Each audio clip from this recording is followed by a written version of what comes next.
Hey y'all, we're going to get into this statement that Erica Mena had put out a few days ago in regards to her racial slur statements and all of this that she did with Spice on Love and Hip Hop Atlanta. And also, we're going to be talking about this recent interview Tyler Perry did. And there's this clip circulating around of basically him continuing to affirm that he feels that black women should take the bare minimum. And I'm sure a lot of people will be like, well, what do you mean continue to? Stick around so when I get to his part of the video and you'll understand what I mean.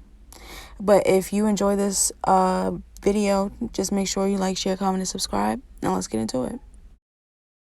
So if you've watched any of my previous videos and reviews of Love and Hip Hop Atlanta, you guys already know my opinions on Erica Mena and the statements that she made towards Spice. And if you don't, I will put the links in the bio to those videos. But let's just get into this crunchy ass statement that she was forced to put out here. This comes directly from Erica Mena's Instagram account. She says, I deeply regret my insensitive comment and want to humbly apologize to anybody I hurt or offended by my thoughtlessness. My choice of words was wrong and I take full responsibility for what I said. I am committed to listening to the voices of those affected and will work toward making amends. As a woman of color and the mother of 2 black children, I want to make it clear that my use of that word was not in any way racially driven. That said, I do understand the gravity of what I said and want to use my platform to promote inclusivity and equality. Sincerely, Erica Mena. Now, as I'm reading this, I'm like, who wrote this shit? Who wrote this dry ass, heartless ass statement, right? But then I had to think, that's what these statements are supposed to be. They're supposed to be heartless and thoughtless and soulless because it's just supposed to be generic, right? But then I had to also realize, like, Erica definitely wrote this shit because she is thoughtless, heartless, and soulless. She don't give a fuck about what she said. She don't give a fuck about Spice. She doesn't even care about this community she claims to be sorry for offending. You know what I'm saying? She does not give a fuck about any of that. So it clearly makes sense to me that this was just some, half-ass shit she was forced to give out. It was like, all right, Erica, it's over. It's been over, a week or so. It's time to say something. But you know what? She could have saved this shit. Because, bitch, you know exactly what the fuck you said. And it was absolutely racially driven. What are you talking about? If it wasn't racially driven, then why the fuck did you say it? And then the part that pisses me off is that people really want to put statements and stuff out here like this and then gaslight the very community that they offended. And you obviously didn't see your kids as black either because you wouldn't have said that shit. Because you know that at the end of the day, if that's what they pappy is, that's exactly what they are. Black. It don't matter what the phenotype is, shorty. They are black. And Erica, I don't know. This has just been the year, it seems like, that people are going to learn to stop disrespecting the black woman. Period. Point blank. End of the story. Granted, I don't really feel like her getting fired from these shows was consequence enough. But, there will never ever be a real consequence out here for disrespecting black women because that's what everybody does. And everybody feels like, well, it's okay. Even other black women think it's okay to disrespect each other. So until we get it together with each other, everybody else is going to feel like that shit is okay. But Erica, girl, you could have saved this apology and shoved it up your fake ass because don't nobody give a fuck and don't nobody care or believe you. Now let's get to this next shit. Now we're with Mabel Simmons in the flesh.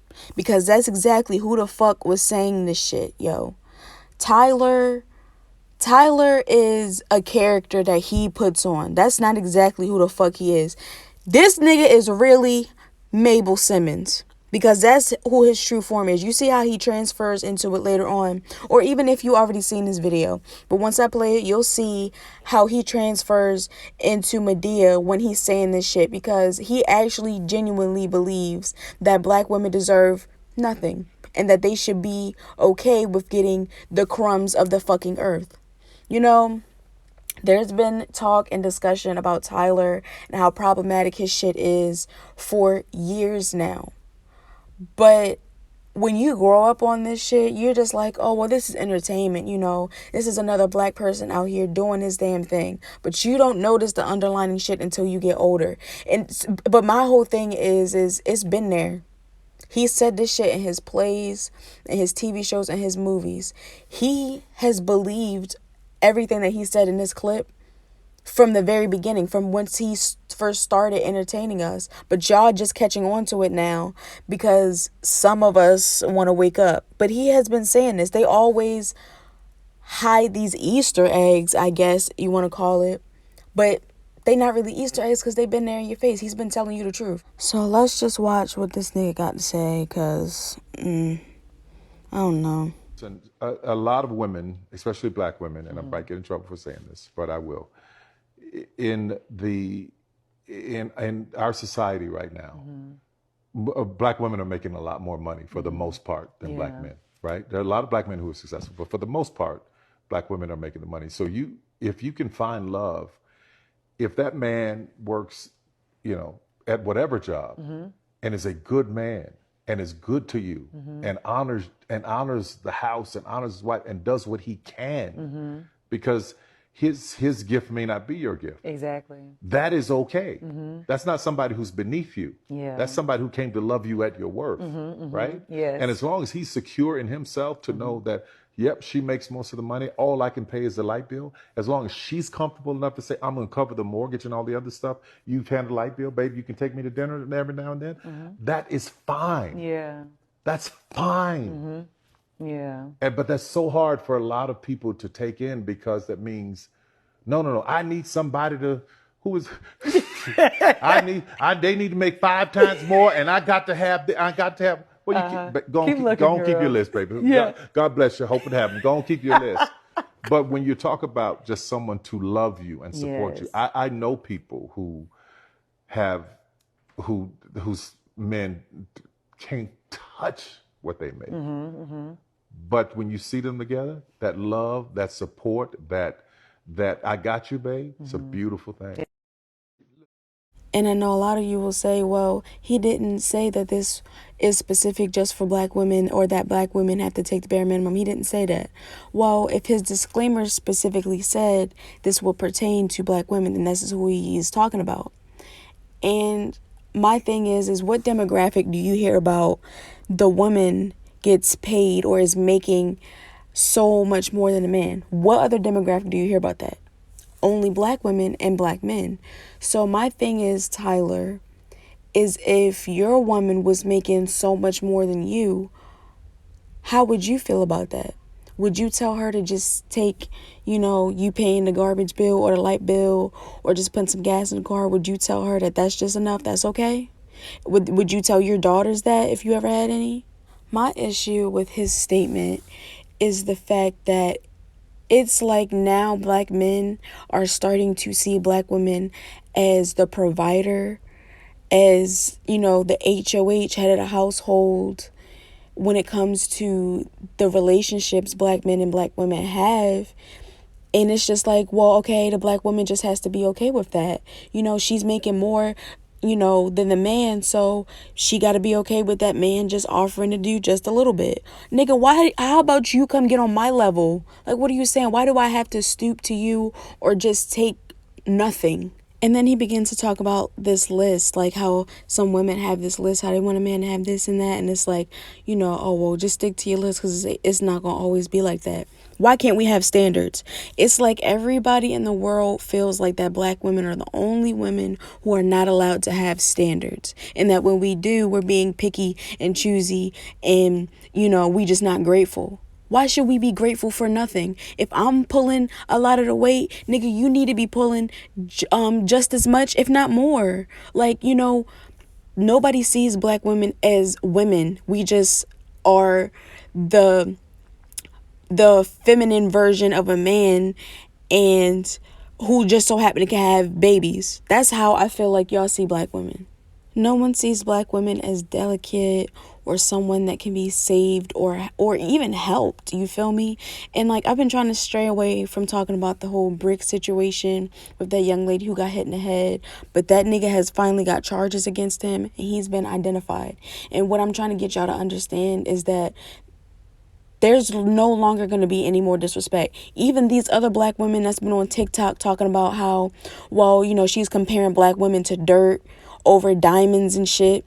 Everybody who's disrespecting black women this year, y'all getting your ass handed to you, because what is the reason?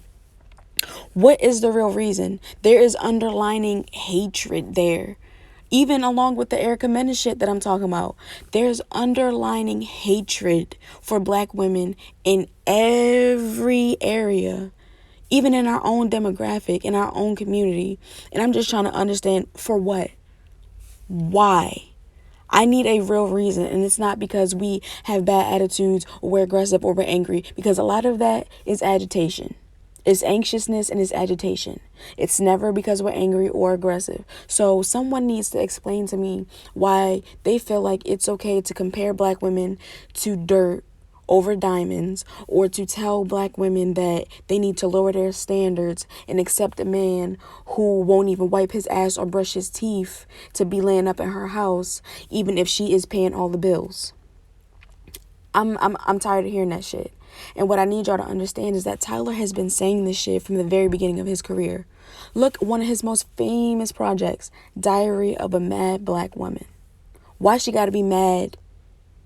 Why she gotta be mad? She went through a lot. And y'all glorified the fact that that man ruined her life. You know, she had all these miscarriages. He cheating on her, having kids with other bitches and all of that stuff.